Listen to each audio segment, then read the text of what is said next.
سات په پخې لاس باندې په لاس کې که په چپ لاس مثلا د مسله باندې ته اوس تحقیق کوي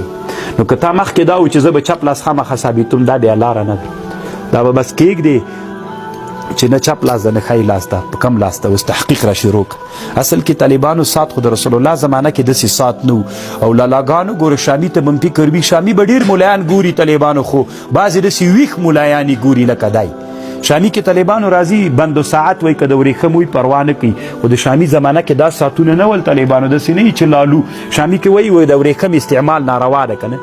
خو که د ساعت بند د ورېښم دا لبس کې طالبانو یو لبس هغه زمانه کې د شامي زمانه کې چې ساعتونه ول که تاسې په یاد دي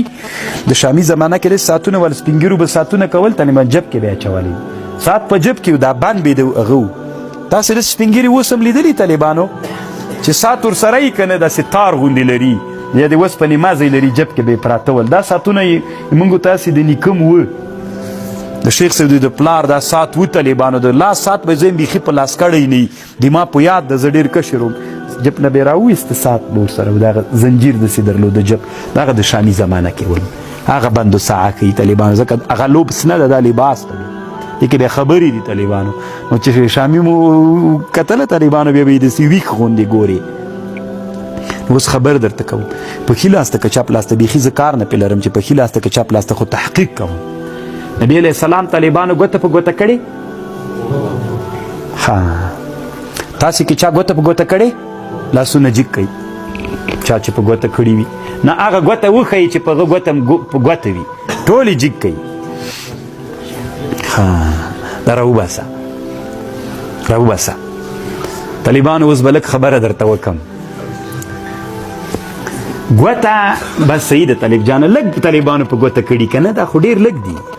طالبانو تاسې سپین زر دي ته طالبانو اوس تاسې دې خبرې ته غوږ ونیسئ رسول الله سلام چې ګوته په ګوته کوله طالبانو د مقصد دپاره وه که د ښایست ګورې تاسې طالبانو دې ته فکر علم به راسپړئ طالبانو ما ته به د پیرانو خبرې نه کوو مونږ په دین باندې بحث کوو زه چې کله طالبانو ته هدایه وایم د هدایه څه د طالبانو دی موږ او تاسې هدایه په دې کې خبر ته اوس ورته غوږ ونیسه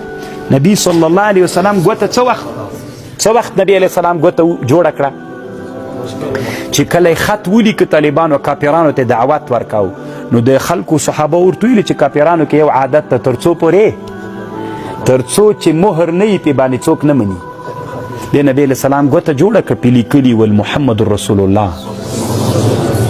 بیا یې راواخیست طالبانو مهر یې ورته پې ولګېد نو رسول الله د چا دپاره لګولې وه اوس هم طالبانو کتابونو کې داسې وایي هدایه نور خو پرېږده که نه ځکه بیا تاسې خو ټول بریلویان ذاتي وابیت پرته ښکاري دا هدایت څه ده څلورمه هدایه څلورمه هدایه کتاب الحجر والاباحات راواخلي مدرسه کې شته چې اوس لاړئ پیران سړي ته وایي څلور پنځه ګوتې په ګوته کړي وي دا سنت ده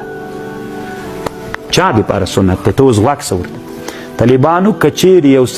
یو سړی د سلطان